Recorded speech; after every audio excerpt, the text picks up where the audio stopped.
¿Cuáles son los síntomas? ¿Cómo se transmite? ¿Qué puedo hacer para protegerme y prevenir la propagación de la enfermedad? Nuevo padecimiento que ha encendido las alarmas de los sistemas de salud. Coronavirus, la pandemia. Qué gusto reencontrarnos en este programa especial de Coronavirus, la pandemia. Les recordamos que este programa es una producción de la Universidad de Guadalajara que se transmite desde el foro de Canal 44, la señal de todos, y que llega a México y América Latina gracias a la señal de las televisoras públicas que retransmiten esta señal. A lo largo de la semana y de los últimos días hemos hablado con bastante insistencia en torno a que esta tercera ola de COVID-19, al menos en México y en otros países, se ha centrado en los jóvenes. Son los jóvenes los que están registrando el mayor número de contagios. Hoy hablaremos de este llamado que hacen para no culpar a los jóvenes por los rebrotes de COVID-19, aun cuando hay varios elementos para suponer que así ha sido. Este año el mundo se ha enfrentado a dos picos epidémicos en enero y el mes de marzo. Las regiones de América, Europa y Asia Sudoriental han sido las más afectadas. Organismos internacionales comienzan a movilizarse para poner en el centro de recuperación por la pandemia de COVID-19 a la juventud. El gobierno mexicano hizo un llamado precisamente a los jóvenes para que se vacunen contra COVID-19, mientras que la Organización Internacional del Trabajo advierte que el empleo de las mujeres tardará más en recuperarse que el de los hombres. De todo esto y mucho más estaremos hablando a lo largo de la siguiente hora. Vamos primero con nuestra compañera Isaura López Villalobos para que nos ponga en contexto.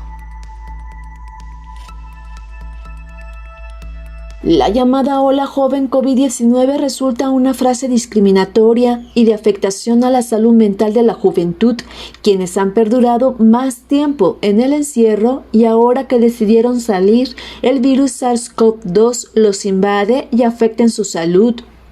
Para algunos investigadores ese término es solo responsabilizar a las chicas y chicos que solo buscan divertirse tras 19 meses de encierro y llaman a no culparlos por la incidencia de casos que se han acumulado en las últimas semanas. El anuncio de las autoridades a nivel mundial de levantar las restricciones que se habían mantenido al aligerar las medidas sanitarias y establecer que el uso de cubrebocas dejó de ser obligatorio, la juventud salió a los puertos turísticos del planeta. Ellas y ellos aprovecharon el momento de salir a disfrutar de su libertad y ahora los científicos de salud llaman a los gobiernos y a la población en general a mantener cautela por la circulación de las diferentes variantes. El máximo tope de la pandemia este año se alcanzó el 19 de abril y el 10 de mayo. A partir de junio comenzó un descenso y de nuevo desde hace 8 días inicia otra elevación de casos.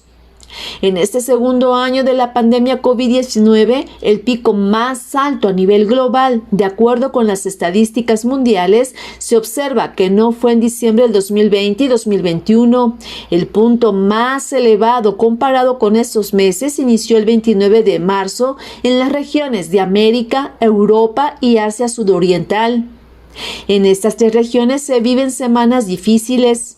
En los últimos días, en que comienza un tercer ascenso en lo que va del año, se han notificado por los sistemas de salud mundial 685 casos al día. Se estima que más de la mitad, al parecer, es en la juventud mayor de 20 años.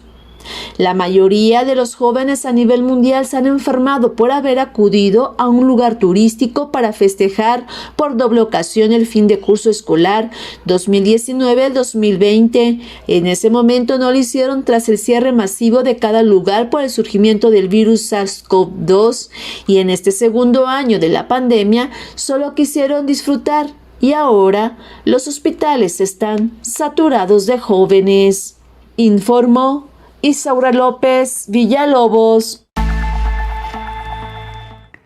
Vamos con Cristina Gallego, corresponsal de la agencia EFE, para que nos presente el informe diario de la Organización Mundial de la Salud. Cristina, qué gusto escucharte. Adelante con el reporte. ¿Qué tal? Buenos días, Belén, y buenos días a todo el auditorio de Canal 44. El número de contagios globales de COVID-19 desde que comenzó la pandemia podría llegar a los 200 millones en las próximas 3 semanas si se mantiene el ritmo actual ascendente de casos, según ha informado la Organización Mundial de la Salud. Del 12 al 18 de julio, los contagios globales aumentaron un 12%, con más de 3,4 millones de casos, es decir, casi medio millón más por día, mientras que la cantidad de muertes se mantuvo estable. En la última semana se registraron 57.000 muertes por COVID-19 y alrededor de 100.000 contagios diarios más que la semana anterior, lo que hace un total desde que comenzó la pandemia de más de 190 millones de casos y 4 millones de fallecimientos. En la última semana, los países que registraron mayores cantidades de contagios fueron Indonesia, Reino Unido, Brasil, India y Estados Unidos. La OMS ha achacado el aumento de contagios a la circulación de variantes más transmisibles como la Delta, que se identificó en la última semana en 13 países nuevos, un total de 124. Aunque también resaltó la relajación de las medidas públicas de seguridad, el incremento de las reuniones sociales y la gran cantidad de personas que todavía no tienen acceso a la vacunación. Por otro lado, los expertos de la Organización Mundial de la Salud han recomendado que las mujeres embarazadas y los niños que padezcan enfermedades crónicas tengan prioridad para recibir vacunas contra la COVID-19. Tras analizar la actual situación de la enfermedad, el grupo de expertos decidió incluir estos dos grupos en la lista de pacientes prioritarios, donde ya se incluía a las personas de la tercera edad, trabajadores sanitarios y adultos con enfermedades crónicas.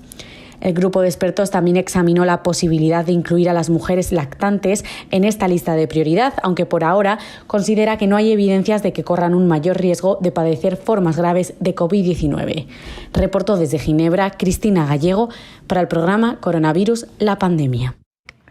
Mientras esto sucede, el mundo todavía no cuenta con un medicamento que se haya creado precisamente para tratar a pacientes con COVID-19. Se sigue echando mano de otros medicamentos que fueron originalmente creados para otras enfermedades. Un estudio de la Universidad de California en San Francisco descubrió que el antibiótico acitromicina no fue más eficaz que un placebo para prevenir los síntomas de COVID-19 en los pacientes no hospitalizados y que puede aumentar sus posibilidades de hospitalización a pesar de la prescripción generalizada del antibiótico para esta enfermedad.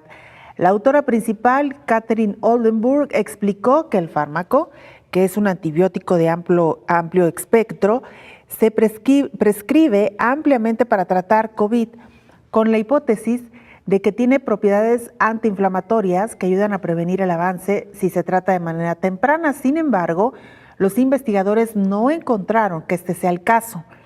El estudio fue realizado en colaboración con la Universidad de Stanford, el cual fue publicado en la revista Journal of Medicine of the American. El estudio incluyó a 263 pacientes que dieron positivo al SARS-CoV-2 dentro de los 7 días antes de ingresar al estudio. Ninguno fue hospitalizado en el momento de la inscripción.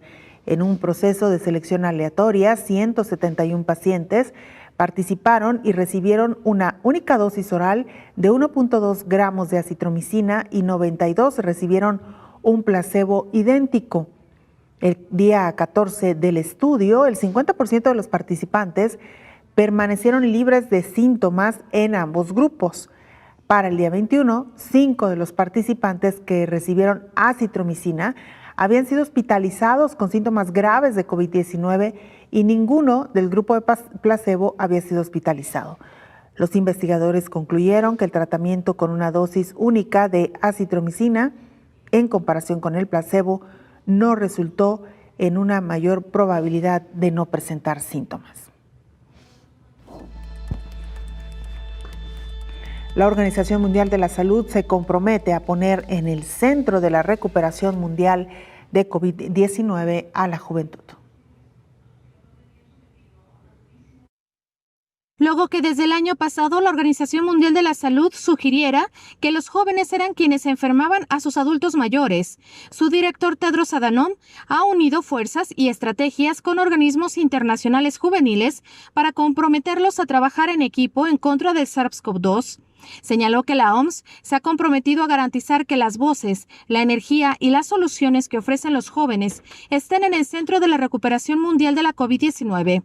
Su colaboración con Big Six y la Fundación Pro Naciones Unidas impulsará actuaciones de amplio alcance dirigidas por los jóvenes para abordar los problemas que afrontan en sus comunidades y también proporcionará plataformas mundiales para que su talento y sus ideas sean escuchados y se actúe en consecuencia. Desde la interrupción de los estudios y la pérdida de puestos de trabajo hasta la disminución de la salud mental y el aumento de la violencia de género, la movilización de la juventud mundial apoyará a los jóvenes para superar los problemas creados por la pandemia de COVID-19. Se anunció que se dispondrá de una financiación inicial de 2 millones en 4 niveles y un programa acelerador escalará y replicará las soluciones más prometedoras y se contará con fondos adicionales a lo largo de los próximos meses, anunció la OMS. La movilización cuenta con el apoyo de gobiernos, organismos de las Naciones Unidas y familias reales, entre ellos la reina de Malasia, el presidente de Kenia, el presidente de Ghana, el vicepresidente de Nigeria, el gobierno de Fiji, el primer ministro de Bélgica, el gobierno de Singapur, así como la Comisión Europea, la UNICEF y el Fondo de Población de las Naciones Unidas, informó Rocío López Fonseca. Más de un tercio de los jóvenes pasan COVID-19 sin manifestar síntomas. Sin embargo, la ciencia aún no sabe si este tipo de infección puede dejar secuelas. Asintomáticos o no, hay que evitar el contagio al máximo, ya que una infección peligrosa, que es mejor no sufrir de tener una infección peligrosa o no tenerla. Evidentemente, lo que debemos apostar es por no infectarnos. La viróloga del Centro Nacional de Biotecnología, Sonia Zúñiga, indica que aunque nos parece que llevamos toda la vida con el SARS-CoV-2, en realidad llevamos muy poco tiempo luchando contra él y aún se desconoce casi todo. Bueno, y por si esto fuera poco, aumenta el riesgo de brotes de COVID-19 en el oeste de Alemania. En la mayor parte del oeste de Alemania ya no hay riesgo de nuevas inundaciones, pero las desgracias se solapan y ahora el peligro es la aparición de un nuevo brote de coronavirus. Durante días la gente ha estado trabajando hombro con hombro. Mantener las distancias en estas circunstancias era casi imposible, como hacerlo en las instalaciones acondicionadas como albergues. Las autoridades de Renania-Palatinado advierten de la necesidad de ser cuidadosos para que lidiar juntos con esta crisis, como dice el eslogan, no acabe produciendo contagios masivos. Aunque muchas víctimas de esta devastación aseguran que la COVID es ahora el menor de sus problemas. Me enfrento a la ruina, tengo esposa y 2 hijos pequeños, dice este hostelero de la localidad de Arbeiler. No sé cómo vamos a hacer, todavía tengo 50 centímetros de agua en el sótano. Por ahora estamos limpiando. Después tendremos que evaluar cada casa, ver si algo todavía funciona. Pero es posible que nada funcione ya.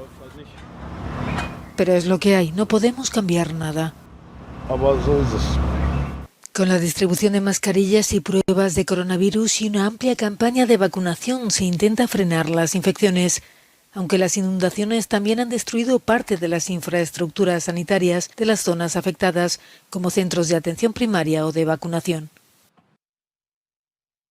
Esto que están viviendo ahí en el oeste de Alemania, con estas lluvias torrenciales que han cobrado la vida, por cierto, de muchas personas, y que hoy en pueblos como este que observábamos están pues atendiendo la emergencia provocada por las lluvias, sin embargo también luchando con otra emergencia que es la emergencia sanitaria por COVID-19. Vamos a hacer una pausa breve, regresamos con más.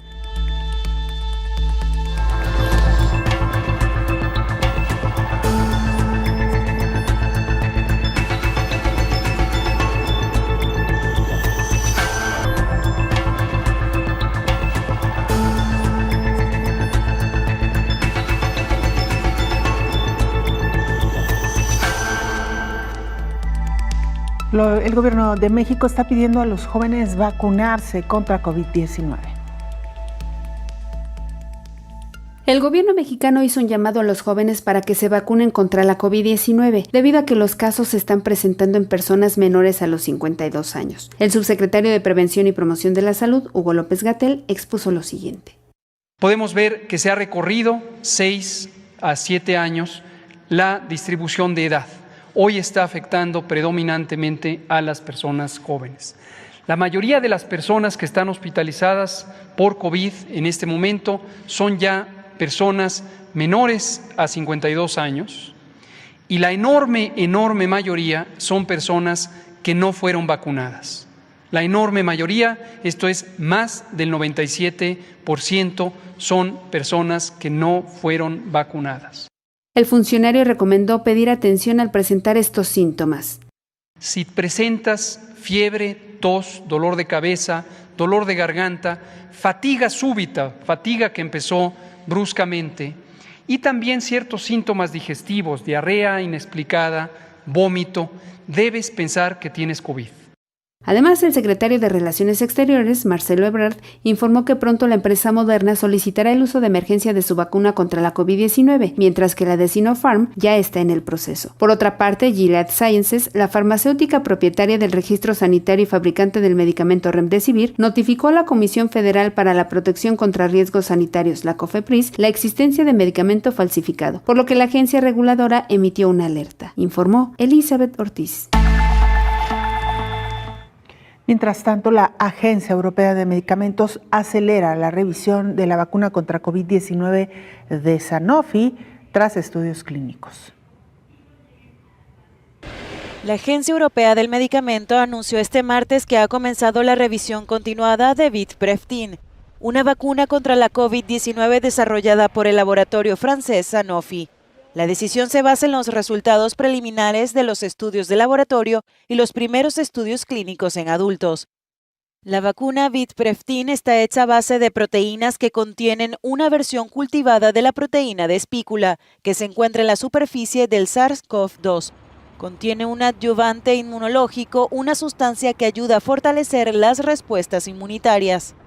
La revisión continuada de la EMA permite agilizar el estudio de una posible licencia en el futuro, cuando se haya comprobado que el tratamiento con la vacuna de Sanofi cumple con los estándares de eficacia, seguridad y calidad. Otras vacunas que siguen aún en ese proceso de revisión continuada son la de la farmacéutica estadounidense Eli Lilly, la china Sinovac y la rusa Sputnik V. Nos vamos a Europa, o más bien nos quedamos en Europa, particularmente en España, donde la mitad de los españoles han completado ya su esquema de vacunación. La COVID-19 se ceba con los jóvenes españoles. En los últimos días, la incidencia del virus en España se ha triplicado entre la población de 20 a 29 años. ¿Los motivos? Muchos no están ni inmunizados ni vacunados y a menudo no respetan la distancia de seguridad. Los expertos piden a este sector de la población que no se relaje, ya que los ingresos hospitalarios han aumentado considerablemente. María Justicia López, médico de familia y miembro de la Asociación de Médicos de Madrid, alerta de que los jóvenes no están exentos de peligro. Se creen que son inmunes al virus, que el virus a ellos no les afecta, pero hay gente joven ingresada en los hospitales con neumonías bilaterales, ahora posiblemente más que gente mayor, y gente joven en la UCI, y hay fallecidos, hay gente joven que fallece por coronavirus. En el último año, más de 10.300 jóvenes han sido ingresados por la COVID-19. Entre ellos, unos 500 estuvieron en cuidados intensivos. Los médicos recuerdan que lo único que puede salvarlos es la vacunación, que se está acelerando en algunas regiones como la Comunidad Valenciana. Otras, como Cataluña o Cantabria, han decretado un nuevo toque de queda nocturno con el fin de frenar los últimos brotes. Se lo decíamos ya al inicio de este espacio, organismos internacionales, también expertos llaman a no culpar a los jóvenes por esta tercera ola de COVID-19. Llaman a no culpar a los jóvenes por los rebrotes de COVID-19. Especialistas de la Universidad de Guadalajara hicieron un llamado a no satanizar a los jóvenes ni culparlos de los rebrotes de coronavirus. La profesora investigadora del Departamento de Estudios de la Comunicación Social del Centro Universitario de Ciencias Sociales y Humanidades, María Elena Hernández, dio a conocer los resultados de una encuesta realizada a 918 universitarios para conocer su estado de ánimo, mental y psicosocial, aclarando que no solo es una situación que están viviendo los universitarios de esta casa de estudios, sino que es una situación que viene presentando la juventud a nivel mundial. Nos alertan sobre una población desalentada, llena de incertidumbre y de preocupaciones con respecto al futuro. Desde mayo de 2020, la Organización para la Cooperación y Desarrollo Económicos y la Organización Internacional del Trabajo señalaron la necesidad urgente ante las afectaciones de la pandemia de COVID-19 que estaba generando entre los jóvenes, particularmente en relación con su salud emocional. El llamado sostenía que el impacto de la pandemia es sistemático, profundo y desproporcionado en la juventud. Estos organismos y las Naciones Unidas hicieron énfasis en la importancia de escuchar las voces de las y los jóvenes, de actuar para mitigar las afectaciones a su bienestar mental y de trabajar en conjunto para fortalecer la capacidad de resiliencia en esta comunidad. La salud mental es preocupante en este grupo de edad, pues más de 3 de cada 4 jóvenes consideran que padecen estrés. 72% ha sentido ansiedad, más de la mitad tiene la sensación de que no vale la pena lo que está haciendo y 48.8% siente tristeza y una proporción similar padece insomnio. Indicó que los jóvenes universitarios sí se informan y, a diferencia de los adultos, lo hacen a través de fuentes oficiales como las redes de la Organización Mundial de la Salud. Los especialistas hicieron un llamado a no culpar a los jóvenes por los nuevos rebrotes, ya que ellos no son en realidad quienes están provocando la nueva ola, sino la diseminación de las nuevas variantes de la COVID, informó Rocío López Fonseca. Bueno, ya hablaremos con más detalle de este llamado que hacen a nivel internacional para no responsabilizar a los jóvenes por esta tercera ola. Sin embargo, hay que decir que hay elementos para suponer que, si bien no todos, porque como bien lo explica la pieza informativa de nuestra compañera Rocío López Fonseca, hay jóvenes que han sido conscientes, que han sido cuidadosos, que se han informado.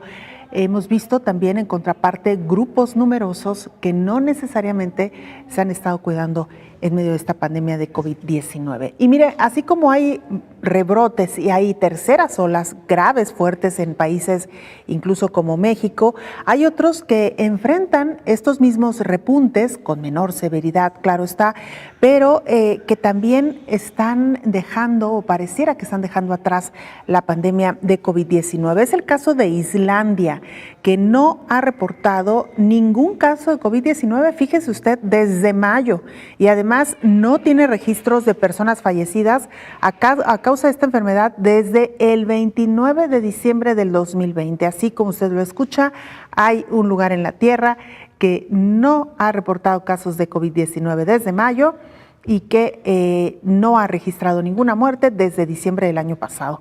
Las autoridades islandesas indicaron que desde el inicio de la pandemia, solo el 1.9% de su población ha contraído coronavirus, es decir, unas 6.555 personas de las más de 343.000 que habitan la isla. De estos contagios han perdido la vida 29 personas, pero ninguna de ellas en 2021, de acuerdo con el Centro Especializado de la Universidad Johns Hopkins. El 20 de noviembre de 2020 fue el día que Islandia tuvo más muertes, cuando fallecieron 5 personas por COVID-19. En octubre del mismo año se registró el pico de contagio en el país, pues 106 personas se contagiaron el 9 de ese mes. Al corte de ayer, México acumulaba más de 2.644.000 casos, 236.000 muertes. Era básicamente lo que están reportando las autoridades. Y bueno, con esta pieza le damos la más cordial bienvenida al doctor Héctor Raúl Pérez Gómez. Doctor, ¿cómo está? Bienvenido. Hola Belén, buen día, qué gusto saludarte. Igualmente, pues sí hay un lugar en la Tierra, doctor, claro, donde la pandemia parece poco a poco ceder. Hay que decir también que, bueno, Islandia es un país de primer mundo, es una isla, tiene muy baja población, 343,000 habitantes. Vamos, que tiene varias condiciones que pueden ayudar a la contención de la pandemia. Sí, particularmente el número de habitantes ayuda mucho para poder controlar muchos escenarios epidemiológicos y, bueno, particularmente aspectos educativos que ayudan mucho para que la población colabore desde su propio cuidado personal, familiar, colectivo. Entonces, Islandia ha sido uno de los países modelo en ese control.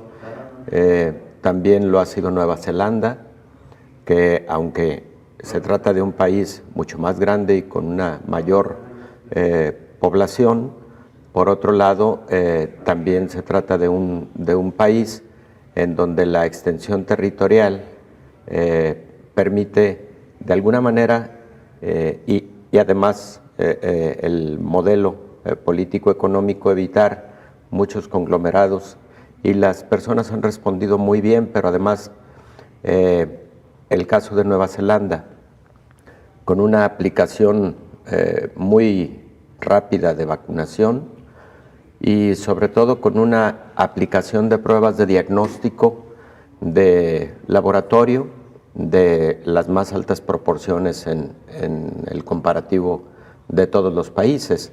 Esto significó en su momento que Nueva Zelanda hacía una prueba de diagnóstico, encontraba positividad e inmediatamente hacía un rastreo de todos los contactos con mucha acuiciosidad y particularmente tenía la capacidad de generar cercos sanitarios que muy rápido lo llevaron al control. Y bueno, hay alrededor de 7 factores que publicó la Organización Mundial de la Salud en su momento, hablando precisamente de cómo Nueva Zelanda había sido uno de los países modelo en la contención de la pandemia. Cerraron aeropuertos, cerraron flujos migratorios, por ejemplo, y también hicieron un aislamiento muy, diría, radical a grupos de población altamente vulnerables para COVID-19. Entonces sí, se trata de 2 ejemplos de mucho éxito en el control de la pandemia, claro. Nueva Zelanda e Islandia, ¿no? Así es, hay que decir, doctor, que bueno, hay países que se pueden permitir ciertos privilegios, ¿no? Por las condiciones económicas de su población, quizá puedan resguardarse hasta por meses, tienen una infraestructura que les permite aún en casa estar conectados y bien informados, en fin, que son condiciones distintas, pero vamos, que se puede cuando se cumplen también las disposiciones de salud que ya todos conocemos. ¿Le parece, doctor, si vamos a la pausa? Con todo gusto. Y regresamos para entrar con el tema que hoy nos ocupa. Gracias. La pausa, regresamos.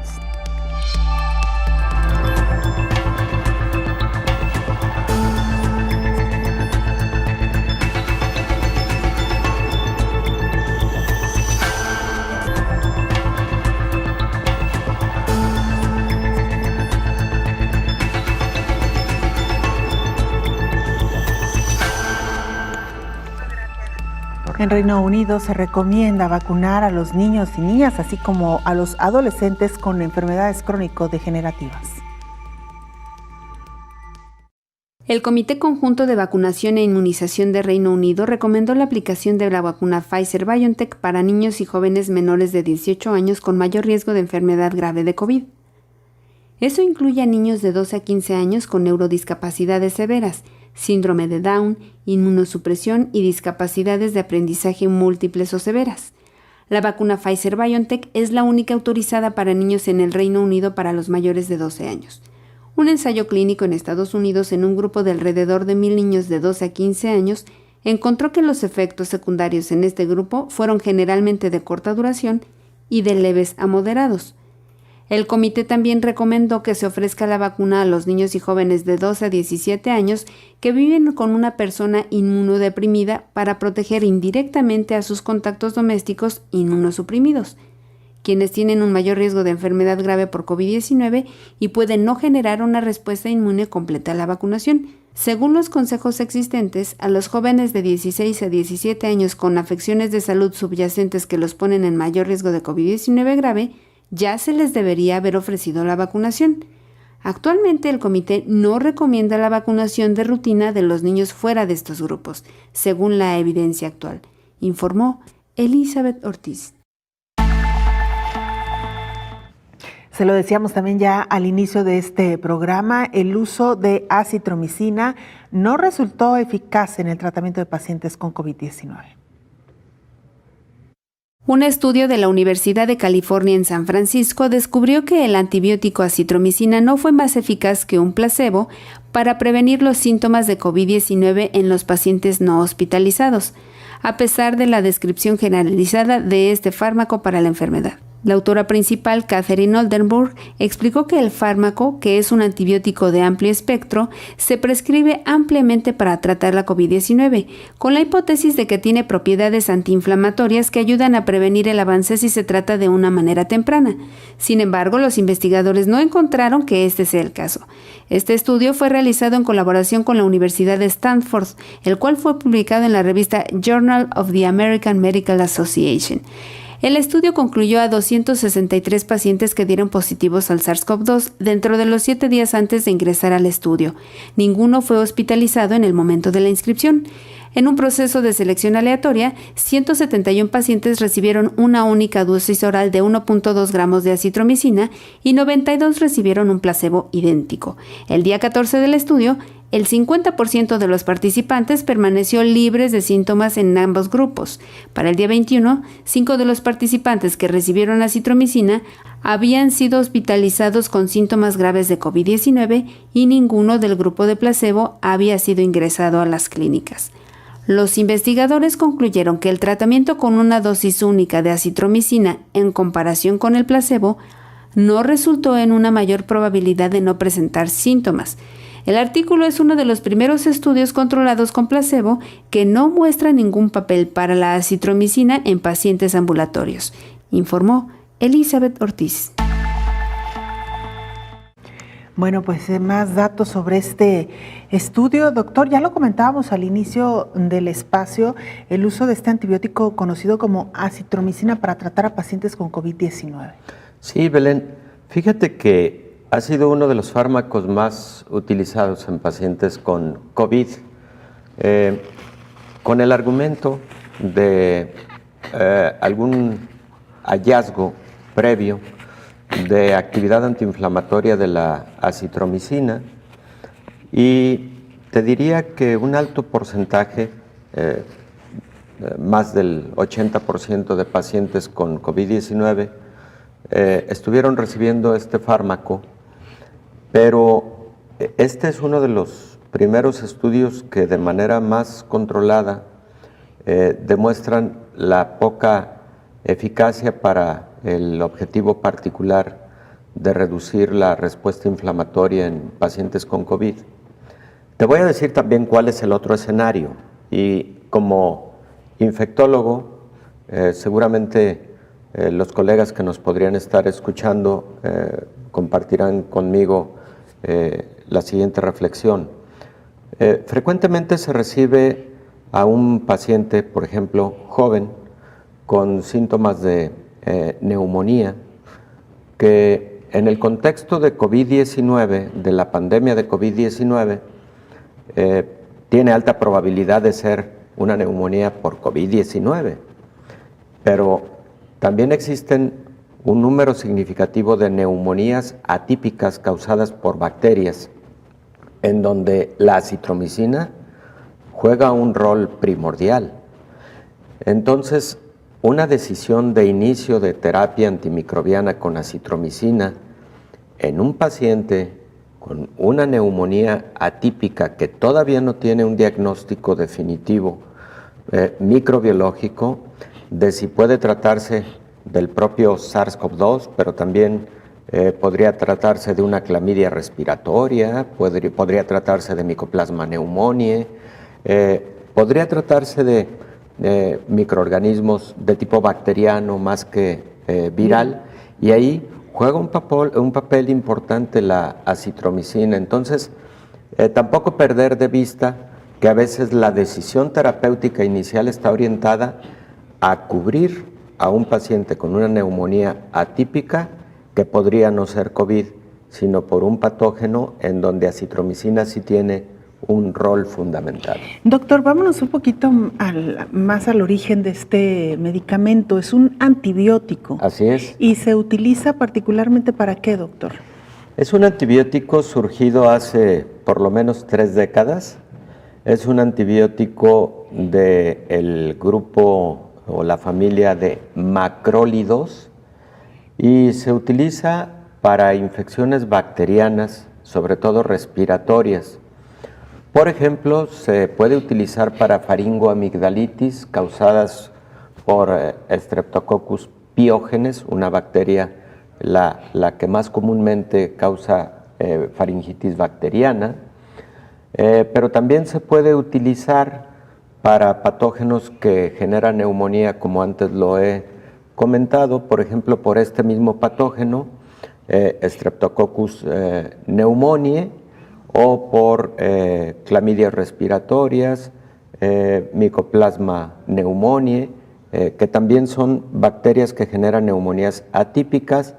Y por ejemplo, se trata de un antibiótico que puede tener excelentes actividad antimicrobiana en algunos patógenos que causan infección del tracto genital. Por ejemplo, también clamidias, ureaplasmas que pueden estar generando infecciones de transmisión sexual inclusive, y ahí, por ejemplo, una dosis única de acitromicina en el caso de uretritis o de cervicitis, infecciones del tracto genital causadas por algunos patógenos de transmisión sexual, puede ser de gran utilidad. Entonces es un antibiótico con múltiples propiedades que puede ser utilizado en diversos síndromes infecciosos, incluyendo neumonía atípica. Por eso también al inicio tuvo mucho uso, porque recordemos que había pacientes que se presentaban en ese escenario de una neumonía atípica, no había un resultado todavía definitivo del patógeno responsable,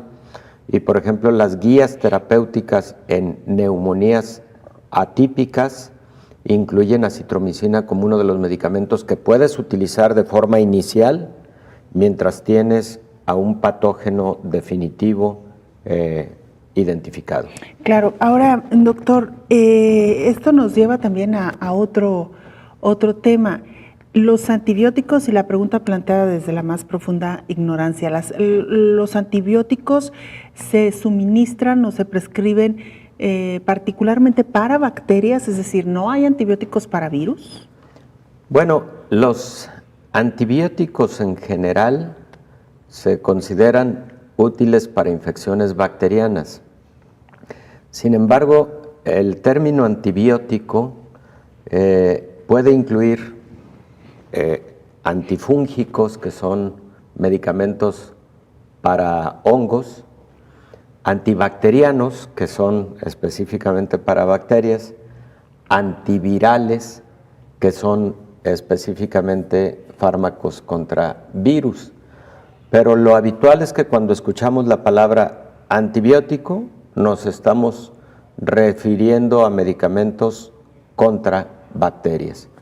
Cuando decimos antimicrobianos, estamos utilizando un término quizás más amplio, que tiene esos apartados, incluidos antifúngicos para hongos, antibióticos para bacterias, antivirales para los virus e incluso antiparasitarios. Claro. Doctor, es muy interesante esto que nos cuenta, porque Curiosamente, muchos pacientes que comenzaron con síntomas de vías respiratorias, que como usted bien dice, podría haber sido cualquier enfermedad, ya sea viral o bacteriana, recibieron antibióticos, claro, aún sin haber manifestado, digamos, más allá que un síntoma en vías respiratorias. Me parece también que en ese sentido habría que llamar pues digo, finalmente los médicos saben que prescriben, doctor, pero también a veces el abuso de estos fármacos, claro, pues ha traído otras consecuencias. Tan es así que, bueno, se han instaurado normas y reglas para la prescripción de antibióticos que hoy por hoy no se pueden comprar en la farmacia así porque sí. Si me permite, doctor, hacemos una pausa, regresamos con el tema. Sí, me interesa retomar el punto. Regresamos. Es importante. Regresamos con esto después de la pausa.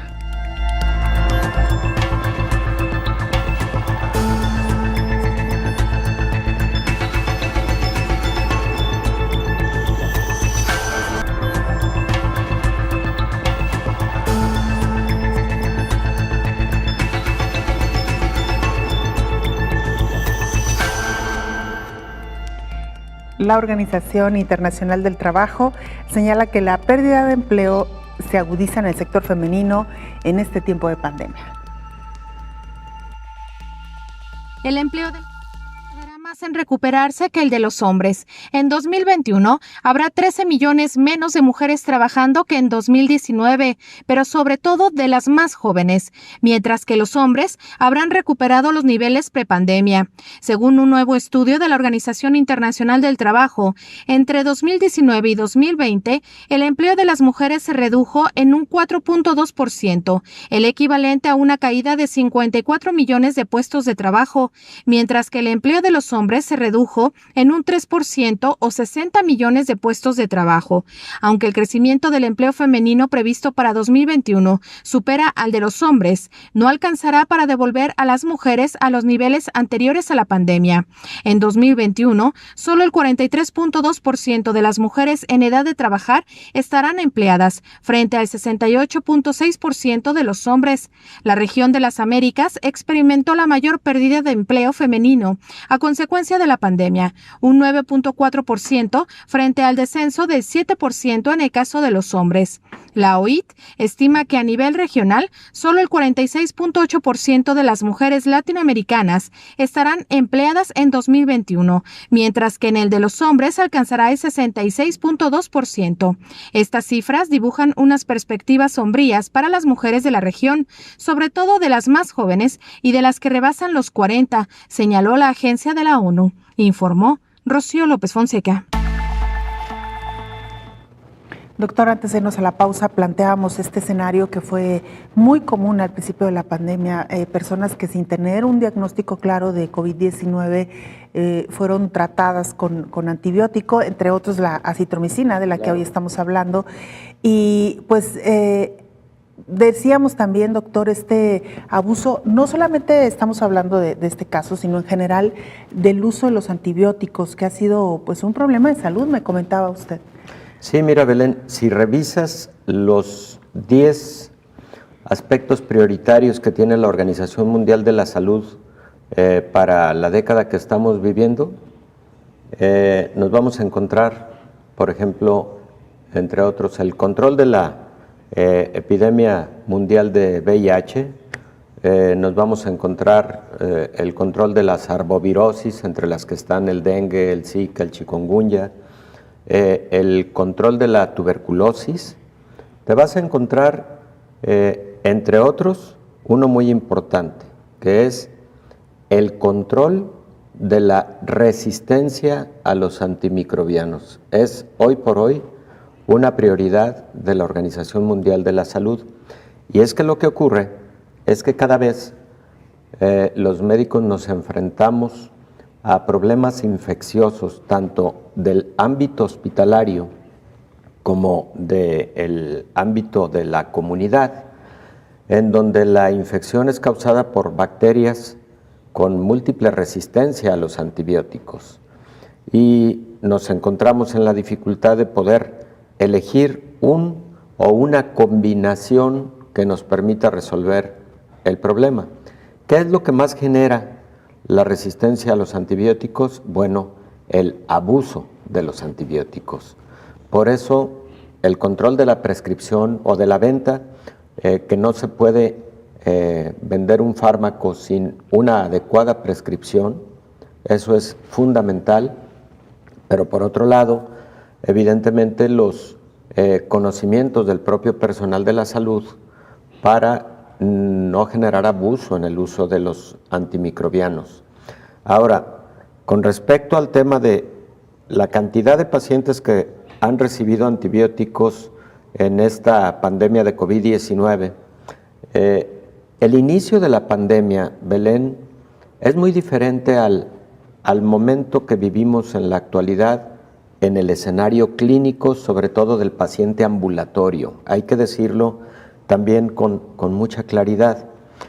Hace algunos momentos comentaba que el escenario de los inicios fue el de un paciente que tú recibías con síntomas respiratorios, frecuentemente un paciente de edad media, en donde el diagnóstico probable era de una neumonía atípica, además cuando veías una imagen radiográfica o tomográfica, y aunque sospechabas de que fuera COVID, no tenías todavía una prueba diagnóstica confirmatoria de COVID. Claro, la sospecha más importante era COVID, pero el escenario de hace muchos meses es: vaya y realícese una prueba de PCR en exudado nasofaríngeo. Para ir a esa prueba de PCR había que hacer citas que frecuentemente eran otorgadas unos días después. El resultado era otros días más adelante.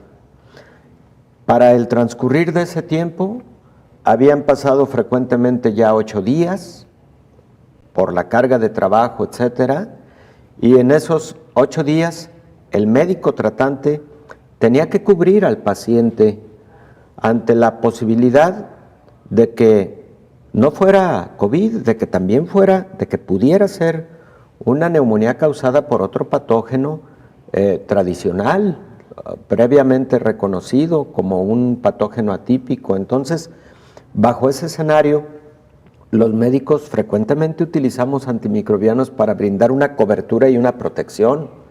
A eso se le llama terapia empírica apropiada, y es un término en medicina perfectamente aceptado. ¿Qué es la terapia empírica apropiada o la terapia antimicrobiana empírica apropiada?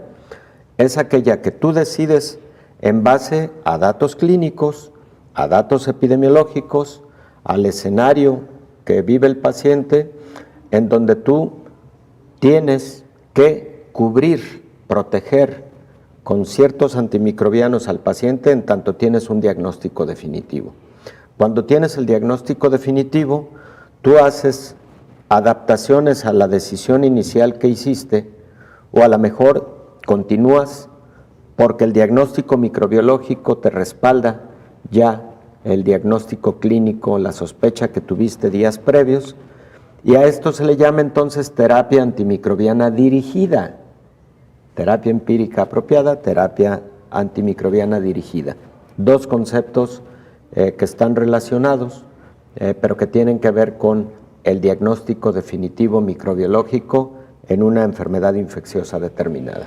Qué interesante, doctor, porque sí, a veces se nos olvida que hace todavía algunos meses conseguir primero una prueba de PCR era muy complicado, por no decir que imposible, sí. Y los resultados podían tardar, como bien lo dijo usted, hasta una semana en que el paciente los recibiera.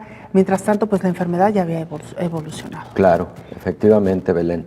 Entonces, hoy es distinto porque hay una prueba rápida de antígeno que tiene un alto nivel de sensibilidad y además casi un 100% de especificidad.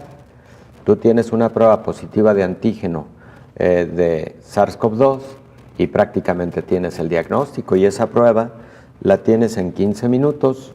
Se llaman pruebas de diagnóstico in situ o en el lugar de manejo. ¿Eso qué significa? Pues que se pueden realizar en el área de urgencias respiratorias de un hospital. El paciente llega, se toma la prueba y en 15 minutos sabes si tiene o no tiene COVID, y entonces tienes la posibilidad de guiar mucho mejor la terapia que vas a decidir, o si lo tienes que hospitalizar por la gravedad, etcétera, ¿no? Así es.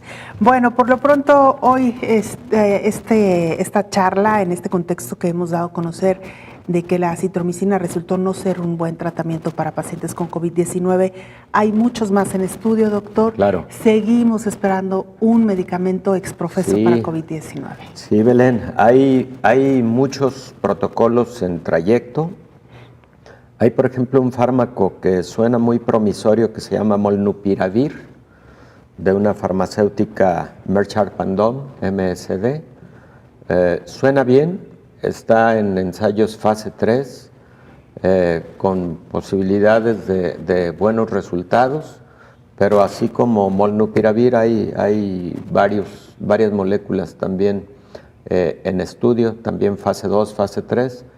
Esperemos que muy pronto tengamos algo más eficaz, seguro, específico contra COVID-19, lo que en su momento fue oseltamivir para la influenza, pues ojalá y pronto llegue también para COVID-19. Sería un elemento fundamental en el control de la pandemia.